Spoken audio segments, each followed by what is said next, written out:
Good morning. Thank you for bearing with us. Hopefully everyone dialing in can hear us too, so let us know if any problems. But thank you for joining us here at Lloyds Banking Group in Old Broad Street, and thank you to the people who've registered to join us online. I'm Verden Moore. I'm from the Speak Up programme, and I'm guessing all those thumbs up are good news on the audio, so thank you. Look, we're really pleased to be hosting Protect's event today and actually for sponsoring the important research that we'll hear about today.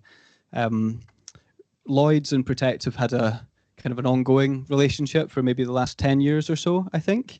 And look, we really value that the advice that they give to our colleagues that phone their advice line before they might come through to make a report. But actually, John and the team and Protect members in this room will know what I'm talking about, expect a really high standard of us at Lloyds as well in terms of our own whistleblowing arrangements. So it's great to have that partnership. So I'm going to hand over to Rebecca today. We also have a great panel that I'm looking forward to hearing from as well. So please do ask your questions and it'd be great to hear some insight from the panelists later on. Thanks again from Lloyds and over to Rebecca from Protect. Hear me? Is that microphone working all right? I'm seeing nodding. Anyone online, feel free to post in the chat any technical problems. I'd be happy to sort them out. Thumbs up. This is magical. Real-time responses. Welcome. I hope you've grabbed a pastry. It's going to make this much more enjoyable. As Verden said, we've got a presentation on our research today. That's my honour to give to you today. And then we've got a panel later on and a Q&A. So start brainstorming now. My name's Rebecca Linford. I'm a legal officer at Protect. So why am I speaking to you here today? It's a great question. Well, why does Protect have any authority to be talking to you about whistleblowing? We're the UK's leading whistleblowing charity. We were set up in 1993 with the aim of campaigning for better protections for whistleblowers. And we thankfully set out what we achieved to do. In 1998, the Public Interest Disclosure Act was passed, which protects whistleblowers raising concerns in the workplace. But we didn't stop there. We're still going as a charity. We've got three main arms. Our first is, as Verden very kindly alluded to earlier, our free confidential advice line. We speak to whistleblowers day in and day out, whether they've raised concerns or been treated poorly for doing so. To date, we've advised over 50,000 cases. So when we're talking about the journey of a whistleblower, I would say we do know what we're talking about. Our second arm is our business support arm. So we take that expertise from speaking to whistleblowers and we use it to help organisations improve their speak up processes and culture. We do that through training, consultancy and membership, which I'm hoping a lot of you in the room are familiar with, but if not, you feel free to grab me afterwards. The third arm of our charity is our policy and research arm. So we campaign for better protections for whistleblowers and to change the legal landscape. We do that by lobbying government and stakeholders. We conduct research, such as our recent report into the cost of three high-profile whistleblowing scandals, which leads me very nicely onto why we're here today. For World Whistleblowers Day 2025, we commissioned a YouGov survey and ran focus groups to explore the shifting generational attitudes towards whistleblowing. With our findings, we published a report, and it's my honour to be sharing that with you today. So, when you are about to present statistics for the next 20 minutes, it's always best to start with a story. And I'd like to start with this man. He has inspired the entire presentation today and our findings, a bit of a celebrity to me. Does anyone know who he is? Any hands in the room? Any shout? One, fantastic, but for such a celebrity, I'd expect more in the room. I'll maybe give a clue.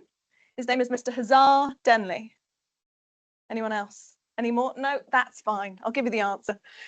So Mr. Hazar Denley, he was an engineer working for an electric car company.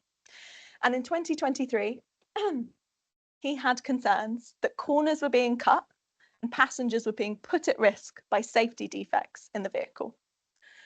First, he raised his concerns to his colleagues. Then he escalated his concerns to senior management. What happened next? According to Mr. Denley, nothing. They pushed ahead.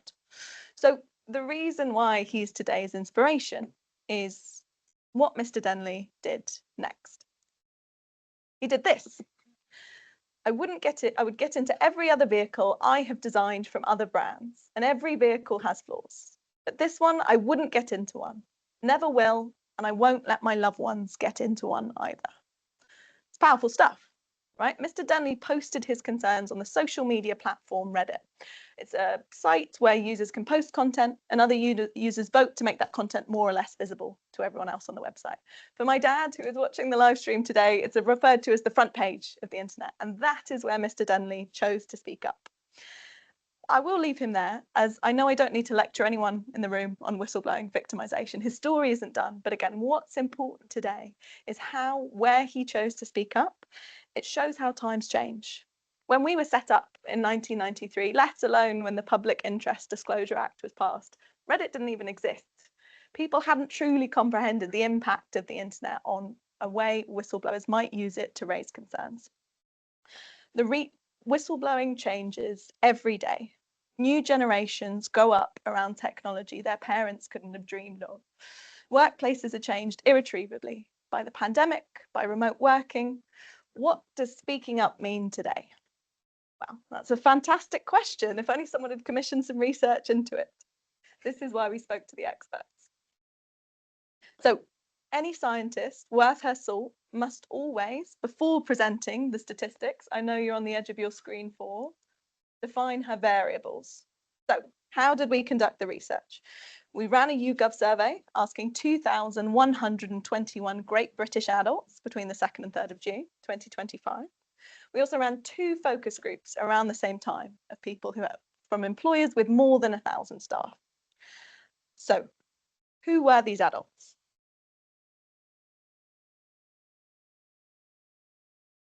If only my slides would let me tell you.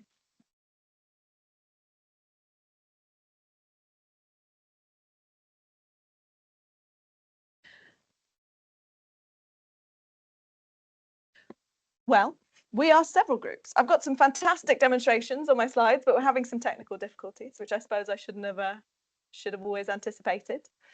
Our first group was our baby boomers, 1946 to 1964. Interests at the time include the Beatles, the Rolling Stones, Miniskirts and Mods, Ready, Steady, Go, and Doctor Who. Generation X, 1965 to 1980.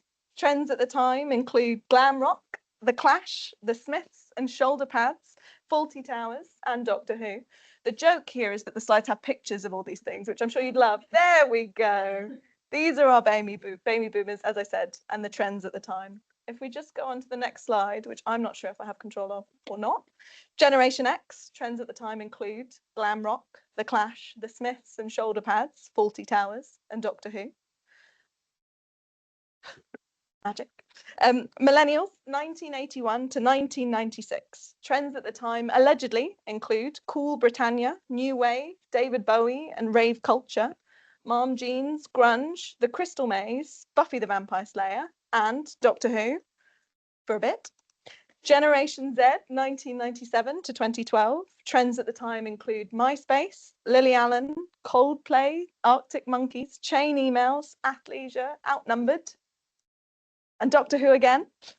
Generation Alpha, we did not ask any 12-year-olds for this research.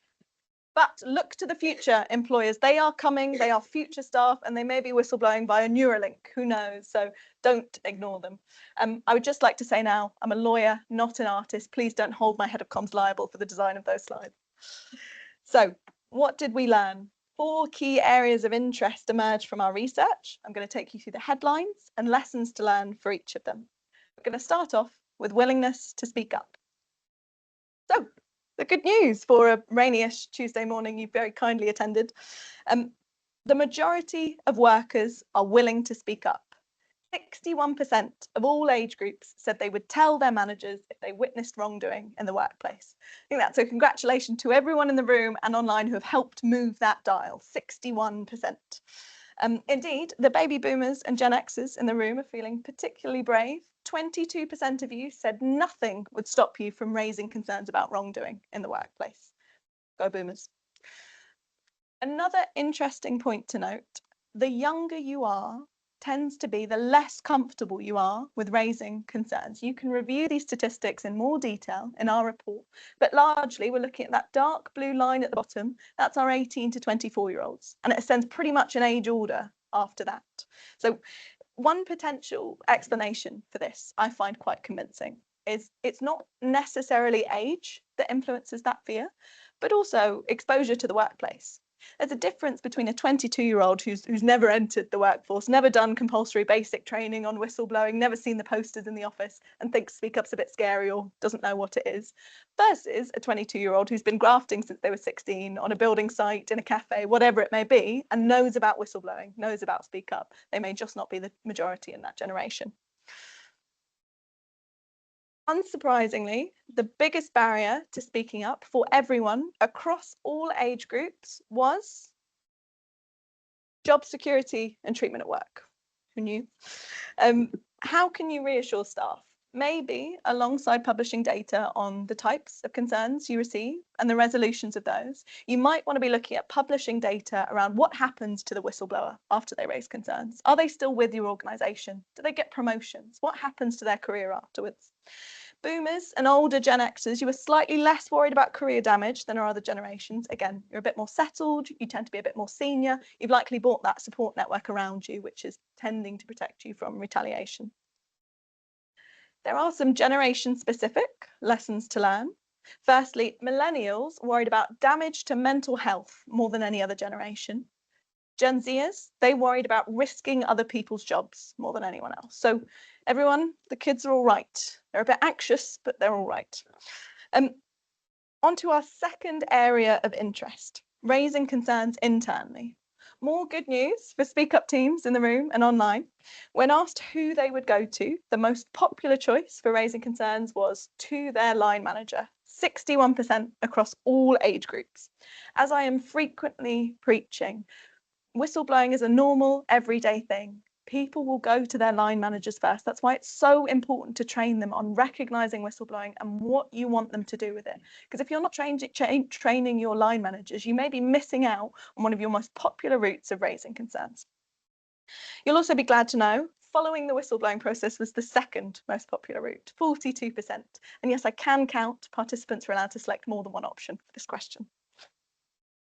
In terms of how to raise concerns, across the generation, the default way to raise concerns were confidentially or anonymously. Gen Xers and baby boomers did tend towards confidentiality. There was an interest in anonymity for the millennials and Gen Xers and some Gen Zs.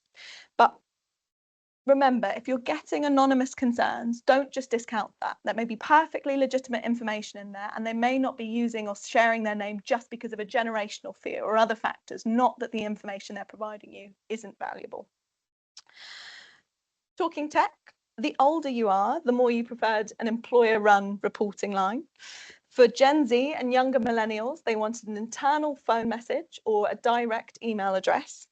In terms of innovation, such as QR codes or encrypted platforms, mainly Gen Z were willing to attempt. There's a QR code on screen. I'm predicting only 17% of the Gen Zers watching this are going to follow that link. Feel free to prove me wrong. But it's crucial that you're using different methods to speak to people. You don't only want to be getting concerns from the person who's happy speaking to you on the phone. To conclude, whatever you are doing, different people want different things. Millennials and Generation Z were far more likely than other generations to tell a friend and family member. That's why it's so important to target your Speak Up training to different generations, because you may be taking reputational damage you're not even aware of. And remember, if those generations were looking for independent advice and you want to give them a confidential route, there are organisations out there. Your trade union is also a good source of independent advice. Our third area of interest, speaking up externally. So it's time for a whistle-stop tour of whistleblowing law. Yes, that is my favourite joke in the entire presentation. Your staff can raise concerns internally or externally and still be protected. But the concerns they raise outside of the workplace are more likely to have a bigger impact on your reputation. So what did our data say? Gen Z and younger millennials would consider posting concerns to social media. They would also consider going to the press, which some of the older generations were slightly more concerned about. Whether that's, they understand the power of public perception, maybe that's naivety and trusting journalists, whatever you think, it is an option for them, which is why you want to make sure that first point of contact internally is treated well. Because it's important to remember, going to the press and social media, it's an option for your staff, but it's not their first choice. It's where they turn to when things have gone wrong internally. It's why you want to catch them early with a line manager who's trained or a reporting system that listens to them. Otherwise, you're risking them going to a slightly noisier platform, which causes more risk for you, and fix the wrongdoing at a later point. Our fourth and thankfully final area of interest, trust and culture. If you aren't lucky enough to attended one of my trainings, one thing I always say, doesn't matter how well written and beautiful your policy is, doesn't matter the fancy encrypted platform you're using to report concerns, if your staff don't trust you. A good speak up culture is a cornerstone of your arrangements, and as always, the data supports me. So, starting off with the good news. The younger generation have faith in you. 72% of 18 to 24-year-olds said if they had to raise a concern, they thought their manager would handle it well. Fantastic. The perfect time to be targeting, training and content when they've got that trust and enthusiasm in you. But that youthful confidence, that drops off slightly when we look at the older groups. In our 55 plus survey in the YouGov, only 50% said the same. So there's a drop there. People are getting worried the more they've had exposure to poor handling of concerns. A third of everyone reported their attitude had become more positive towards whistleblowing during their working lives in our YouGov survey. But speaking to our focus group, older workers were divided. In our more mature group, some felt empowered by age and experience to call things out, while some said they'd learnt to curb their ambitions for change and not stay in their lanes, essentially.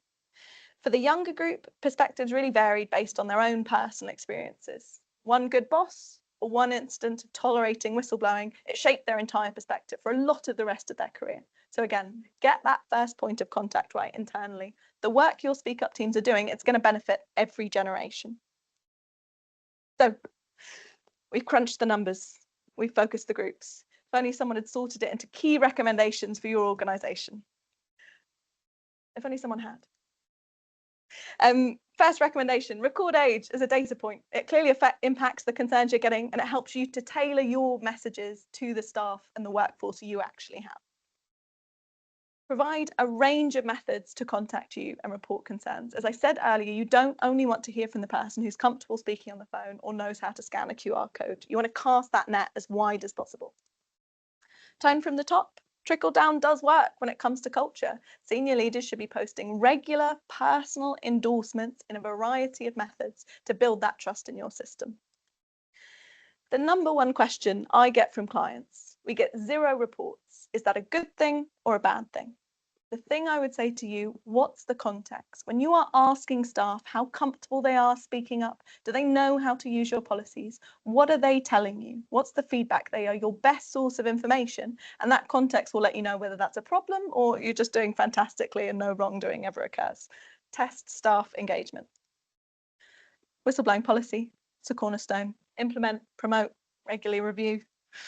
Train your staff. As I said, line managers will likely be your first point of contact. You want to make sure they're doing the right thing and you're not missing concerns. Train your staff. Finally, don't be afraid to try something new. Whistleblowing is constantly changing. Wrongdoing is changing. You want to make sure you're uncovering new areas and targeting new staff. Try something new. Now, at the end of the most interesting and vivacious stats presentation of your entire careers, I'm sure, if there's one thing I could ask you to take away. We surveyed generational attitudes to whistleblowing. We could have done by region or by sector or by hair colour, really any data we could get our hands on. But the key message that comes out, people are different. People want different things. There is no one size fits all when it comes to whistleblowing. I've seen the tailored, bespoke work people in this room and online have done, and I'm hoping our research helps you to keep that going and make a world where no whistleblower goes unhurt. Well, that's quite enough from me. The slides disagree, but we want to hear from our fantastic panel. There will be a Q&A at the end, so please do Start thinking of your questions now. Eventually, that will go on to the next slide, which has our speakers' bios. Good morning. Shall we start with you, Daniel? You ready? Have you got the microphone? Can everyone hear Daniel online and in the room? Hello. Oh, brilliant. Sounds like it works. Perfect. Good morning. How are you doing? Yeah, fantastic. Thank you. So you're currently an apprentice with Lloyd's, is that correct? Yep. What area are you in? So I work in audit at the minute. I joined as an apprentice around 1 year and 8 months ago. I've done quite a few rotations now. So yeah, now I'm here today. What a lovely event. And you didn't just say that because you're working for Lloyd's, right? Oh, of course, yeah. No one paid me. No one paid me to be here. Fantastic, fantastic. Now, I've gone through all these glamorous statistics, but I'm sure we'd like to hear from the horse's mouth. What generation do you belong to? Gen Z. Gen Z represent, not too much representation on the Slido, but my first question for you, do you think there are differences between the generations and their attitudes to speaking up? Yeah, for sure. I think, but based on research and me personally, I think younger workers are more likely to care around things such as like discrimination, as stated in the research, and like harassment, for example. Whereas older workers, like closer to the end of their working career, might be more worried about fraud, for example. And although there might be like some differences, we kind of see that overall everyone like values confidentiality. And being able to report things anonymously. So although there's like a few differences, I think overall we're all quite similar in terms of what we want from like a speak up line at Lloyd's, for example. So you just think the younger generation, they maybe either prioritize concerns or are more aware that some concerns are serious wrongdoing? Yeah, I think the young generation are more concerned about things that kind of like affect them directly, if that makes sense. For like fraud, it might not affect you, for example, but like if you're being harassed, you're gonna report that, right? No one likes being harassed, I don't think. So that's kind of what I mean by that. Absolutely. And just from your personal view, what support do you think younger workers need to speak up? What would you like? So me personally, what's like quite really important to me, if I was to make a complaint, I want to make sure that whatever I'm reporting, I want to have like complete confidence that me saying something will actually result in something changing. Because obviously it's all well and good saying, oh, report if you see anything wrong, but if it kind of gets brushed off, well, like, no one really cares to do it. It's like, what's the point? Like, what am I doing here? There's none, is there? And I think also being able to report anonymously, as seen in the research, everyone likes, no one likes being known for like reporting or like having been responsible for like someone losing their job, for example. So I think making sure that you can do it anonymously and having like confidence that it will be anonymous, and it won't be found out that you're the one that did it. And is that you're worried because you don't want your colleagues to find out, or because you're worried about retaliation potentially? Why is anonymity so important to you, do you think? Yeah, I think it's a bit of both. Obviously, it was like it kind of like starts from like school age for me. It's like, oh, like, don't be a snitch. No one likes a snitch, for example. But also retaliation, like you don't want to say something bad and then lose your job. Obviously, I think younger people, as seen by the research, they're also like more hesitant to do it. They don't want to lose their job. They've just started working. So I mean, it would be a good way to go. Whereas like older people, they're quite secure in their positions. They probably like pass probation, for example. So yeah. And the fact that you're younger, you're at an earlier stage of your career, that makes you more worried about retaliation. But also maybe the current job market, the economic situation, does that make you kind of worried at all? Yeah, I think the job market. I scroll around on social media. I'm sure as everyone else does. It's not looking healthy, obviously. So I think if you're on like a really good job, as I am, for example, I'm quite lucky to be where I am in this apprenticeship. I wouldn't want to lose it, for example. So yeah, that's like one key thing why I would be like scared of like retaliation, which is why it's important for me to make sure I stay anonymous. And crucial, not just because of retaliation, but you think it's going to have quite a big impact on you and maybe. Yeah, I think that's like one part of what would fill me with confidence to speak up about like any issue, not just like harassment. If it's like for certain that no one's gonna know it's me, then why wouldn't I do it? And there's always that possibility you raise concerns anonymously, but if you feel supported and listened to, the kind of confidential protections are explained to you, you can always change your mind later on. Yeah, for sure. I feel like at Lloyd's, it is like quite well. The speak up service is like very well like instated in the company. There's like quite a lot of training around it. So like me personally, I don't have about like any worries about speaking up because I know that Lloyd's quite a big company. Whatever I report, something will be done about it. Whereas maybe younger workers working in like more like retail jobs or places with like not very like defined management, they might not have that sort of luxury. So And so before you came to Lloyd's, had you heard of Speak Up at all? Did you have any kind of concepts on it or thoughts? so I heard of like whistleblowing as a term, mostly from the news. It's like, oh, there was a whistleblower for a company, and then all your stocks go down, you know, because yeah, share price drops. But like in the companies that I worked at, I know there was or from what I remember anyway, there was never like a very like defined like speak up service. No, it's like really raise your concerns apart from like your manager, for example. And depending on where you work, your managers may not be that great. I don't know if anyone's worked in retail, yeah, it's a bit of a nightmare sometimes, isn't it?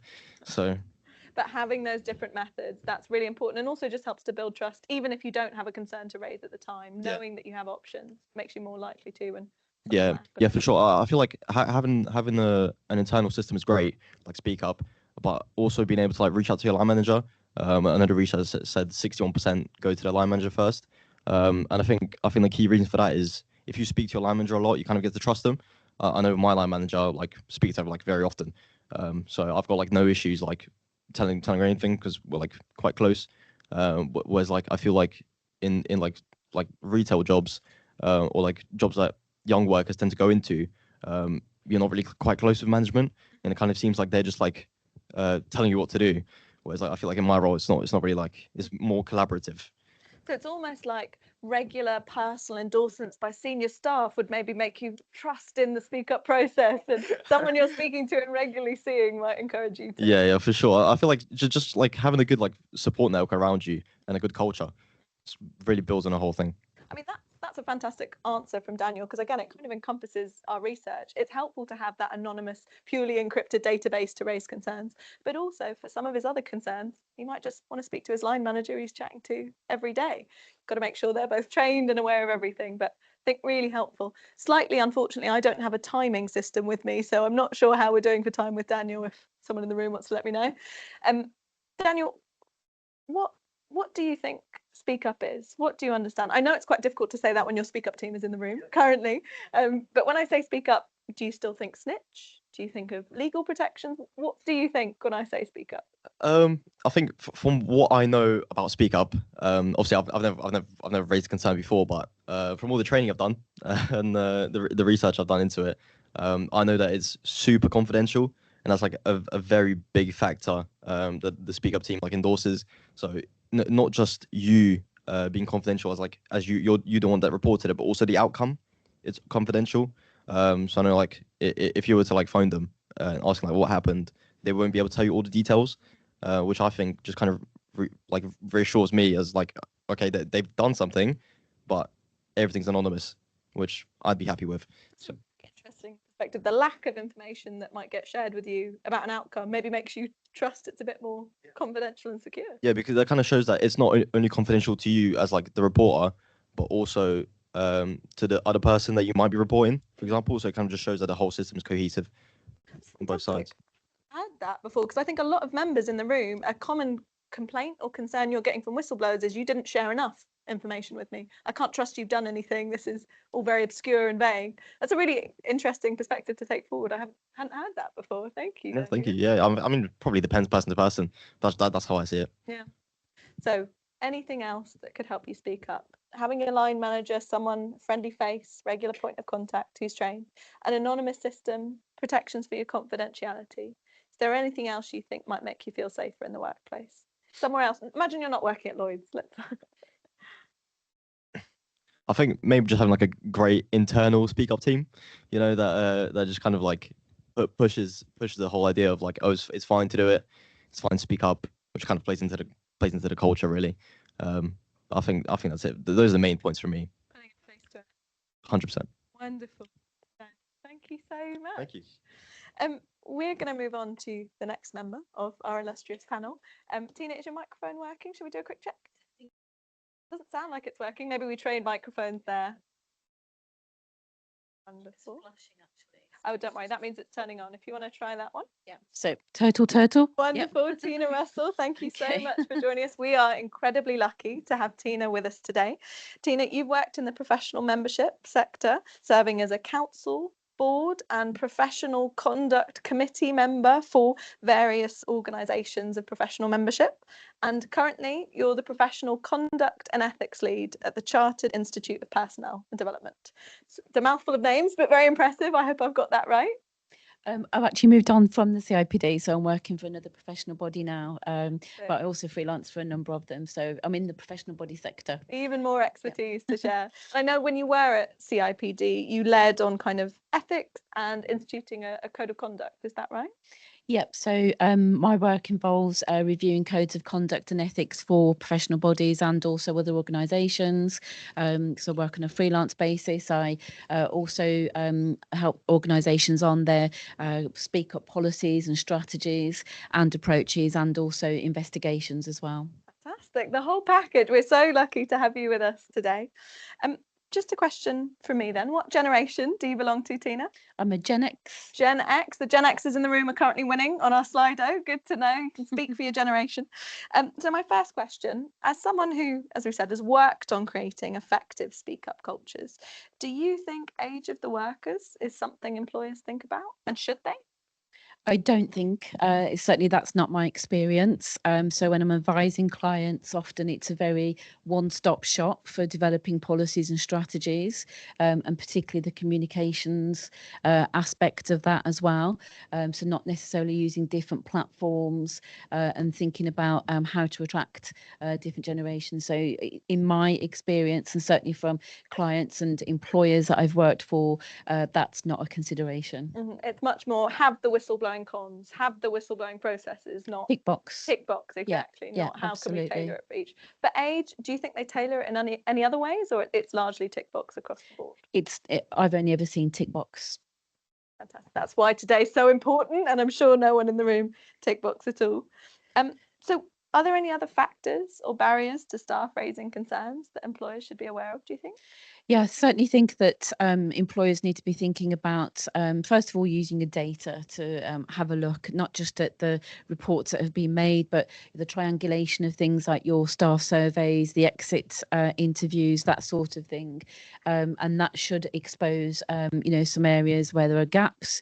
Certainly also looking at things like the vulnerable groups. So anyone who may be inhibited from speaking up, such as those who are pregnant, those who are looking at promotion, those who are applying for roles, anyone that's going through a restructure, whether that's departmental or within the organisation.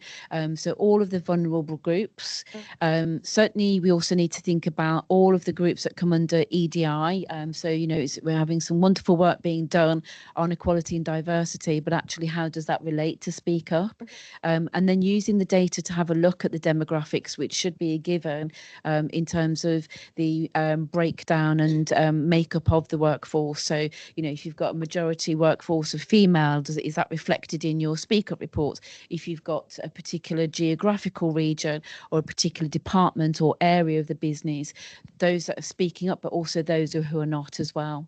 I think that's an incredible extension of our key recommendations, because you mentioned testing staff engagement in there, which we've already spoke about. But also, I know a lot of organisations in the room, as you say, they've got fantastic EDI initiatives, staff-led networks, but I wonder how much your whistleblowing or speak up team is working with those employee-led networks, how much you're kind of considering those issues at the same time. Because as you say, I'm afraid because I'm a whistleblower, I'm also afraid because I've got a protected characteristic. They're going to view it very differently and need a different message and different reassurance than some of your other staff. Absolutely, it's an interesting point. And if I may just add as well that, it's been mentioned actually today about wrongdoing and also complaining. And I think that we really need to move away from using that type of jargon. Actually, what we want is people to speak up about concerns. It's not necessarily about wrongdoing. So, use this as a way to actually open up, the culture in terms of learning from mistakes, being honest about things, or I'm curious about something and I'm not getting the answers to it. But let's not just focus on, speak up being about wrongdoing. And, for people who are reporting, let's not class them as complainers or making complaints. Fantastic. I think that point about jargon's really interesting, because I wonder how many people in the room, how many people online, does your whistleblowing policy just mention the categories of wrongdoing in the Act? Just straight follows the black letter law wording? Because if you've got a younger generation who haven't really been exposed to it and don't know what that means, and the average staff member who doesn't know what the Public Interest Disclosure Act means until they have to bring a claim, it's much more helpful to give practical examples in your whistleblowing policy of wrongdoing they'd actually encounter, of language they'd actually use, rather than just a straight copy of the legislation. Kind of 2 for 1, helps reassure the younger generation, people who might not be exposed to that. Yeah, and just building on your reference to training as well, something that I always find is that, clients are, they might have an annual briefing where they'll have a lunchtime slot and people are talking about, here's the policy, either it's a new policy or we've updated the policy. First of all, there hasn't been any staff engagement in the update and review of that policy. But secondly, if you're actually training people on Speak Up, not just managers, which is a really, really important point, but actually if you're training people on Speak Up, which you should be doing with your workforce generally, the employment tribunals are looking beyond having these, compliance training courses where people just click through. Employment tribunals want to see that there's some form of assessment in the training. So actually you should be getting your workforce to actually undertake a mock report, put them in the case of being a whistleblower, put them in that position.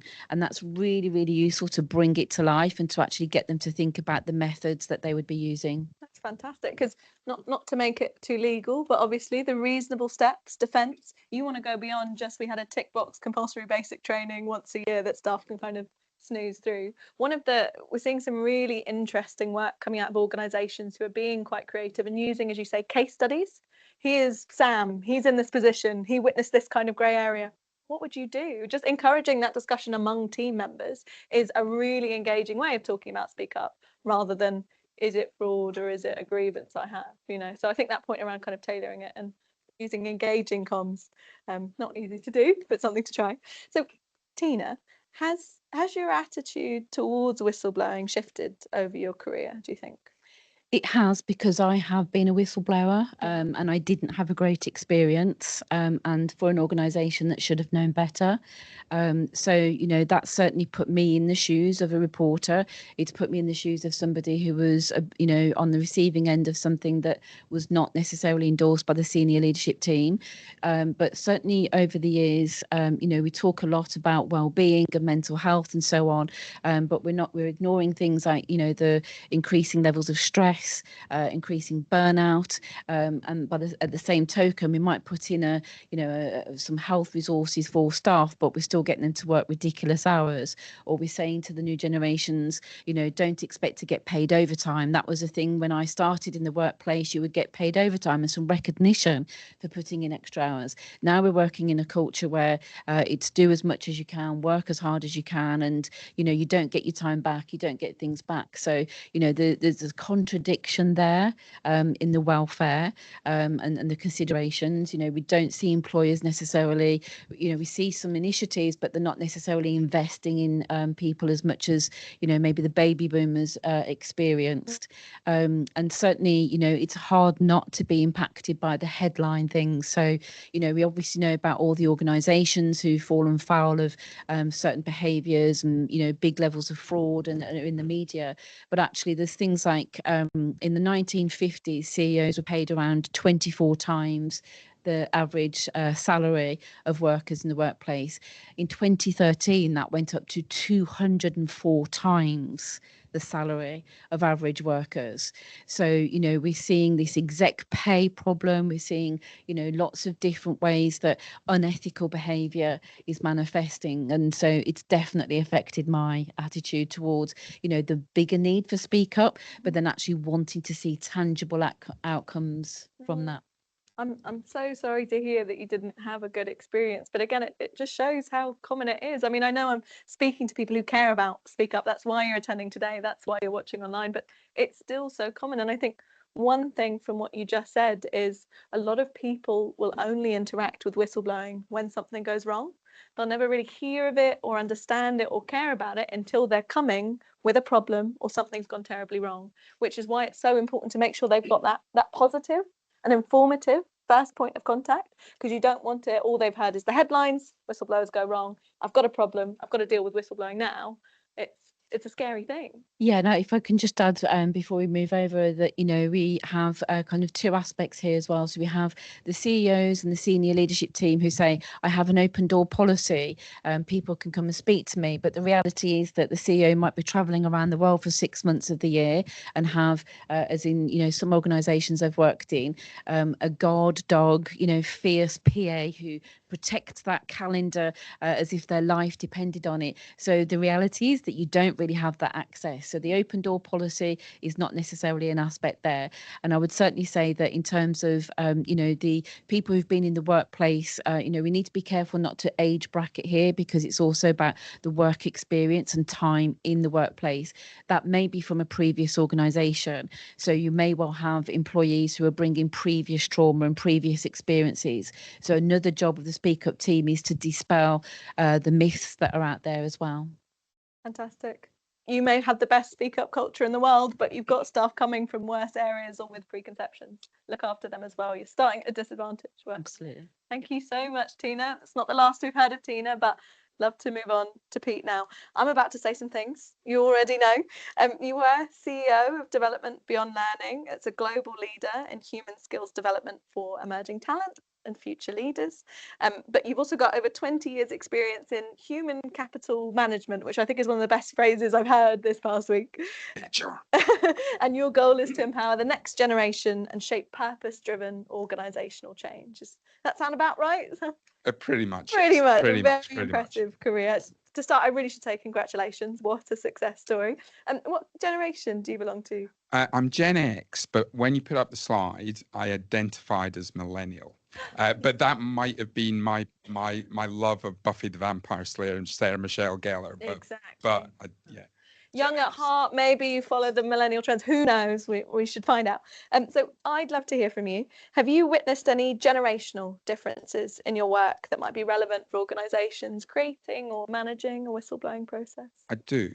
Can I go a little rogue and just make a couple of comments on some of the things that were said earlier, and then I'll come back That to the sounds far question. more interesting. Let's Okay. do that. So just on the things that were presented on the slides and things that Tina and Daniel said, there were a couple of things that I was sitting there just from my own perspective. And I'm an HR professional, but with a commercial background. So my background is in assessment, people skills, talent, working with Psych. So I have a slightly different background to people here. But there were a few things that were kind of said. One, I was really encouraged that a large proportion of people were comfortable in going to talk to their line manager.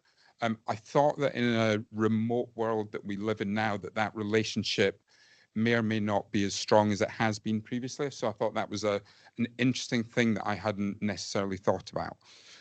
One of the stats that you rightly were positive about was that 72% of individuals, I can't remember which gen, 18 to 24 years. 18 to 24, trusted the organisation in terms of being comfortable speaking up. And I think that's really great and very encouraging, but 28% don't. You know, and so, you know, as organizations and Speak Up teams, and more importantly, leadership and kind of culture of organizations, how do you get that closer to 100? Because that's 28 people of your 100 that are potentially not comfortable talking about something that's quite important and significant within the organization. And that drops lower the older you get. Lower that you get. You know, Daniel was talking a little bit about the kind of anonymity point. And again, my background and where I've come from, we talked a lot about, I spent a lot of time talking about performance management and performance culture and 360 and appraisals. And I've always been very much of the, whatever you want to say in a feedback conversation, you should be in a position to be comfortable in putting your name to it. Now, the consequences are not as significant, but I think what's important is having that choice, both, you know, anonymity and comfort in being able to put my name to the thing that I am raising, be that fraud or be it microaggressions or bullying or whatever in the spectrum. That choice is really important, and having the channels there. Maybe I'm more likely to go confidentially and give you some details if I know I have that option and that you've recognised that that's a perfectly valid choice for me. Yeah, correct. And the last thing, and then I will Please, come to more. the question. This is what we want to hear today. There was one thing in there about, and again, Daniel Reen kind of mentioned the point about potentially older people being, how was it positioned, more comfortable in raising up because of the job security piece. I think that in the stats, and I'm sitting here as a more mature Gen X individual going, but I become, you naturally think or can become more expensive.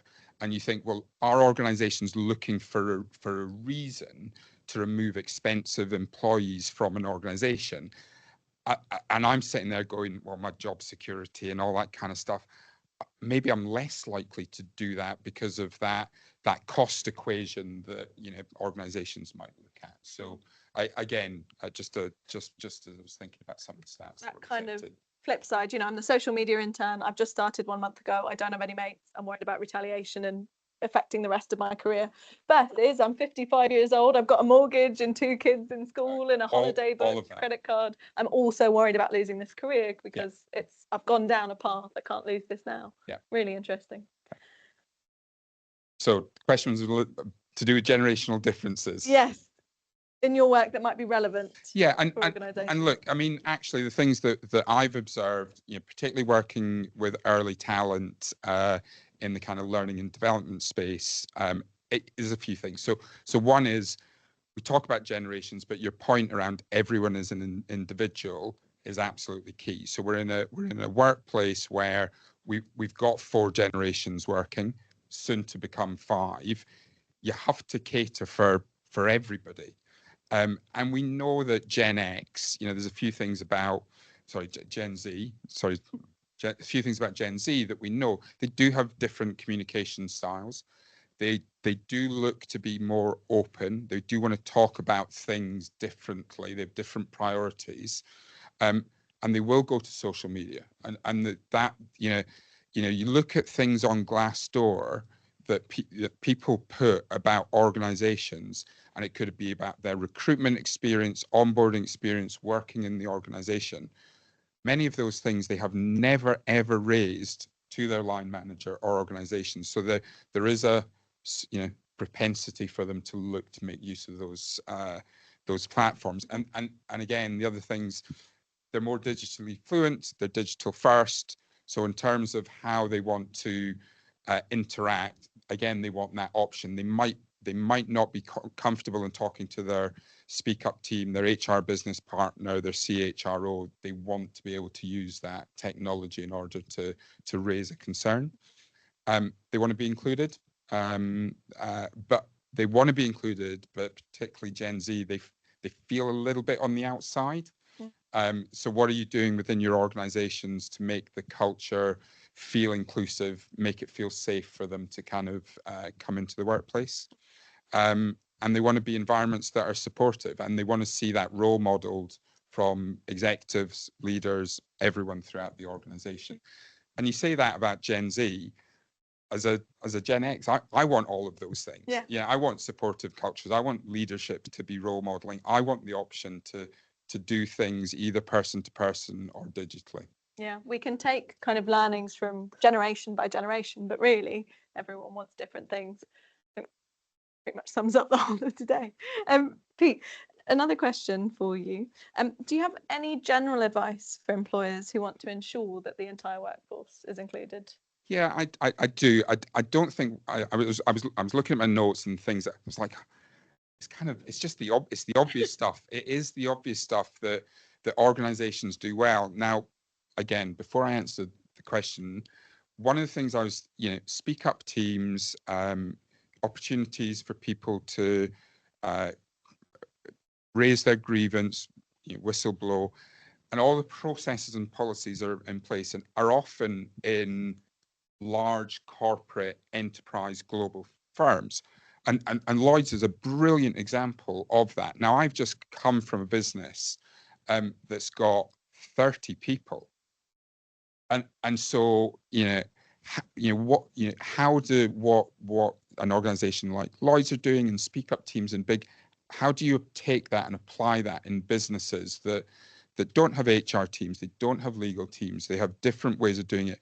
Because I know that in a business of 30 people, you have to create a really strong, positive, encouraging culture for people to raise things, because everybody knows everybody. And one of the things I'd be interested in hearing, if we've got some time and I stop speaking, is, how do you take that and apply that in a different environment? But in terms of strategies to ensure it, blended communication channels, which we kind of talked about, clear ongoing communication, having mentoring and buddy systems in place. So whether or not the line manager role works or doesn't, that having someone else different in the organization, they might be of a different generation, someone to go to and go, look, I've got this challenge, I've got this problem, how should I approach it? I think that's really, and mentoring and buddying systems can play multiple different roles, but it's a really good one to have to kind of support around this. Collaboration across the generations, perfect. Inclusive leadership and feedback culture, a strong feedback culture.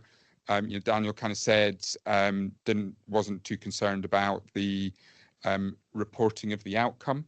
Again, I was kind of like, I want to know, but maybe I've got a slightly different view. And then lastly, tailored training. So, whatever your policies and processes look like, firstly, you need feedback on them.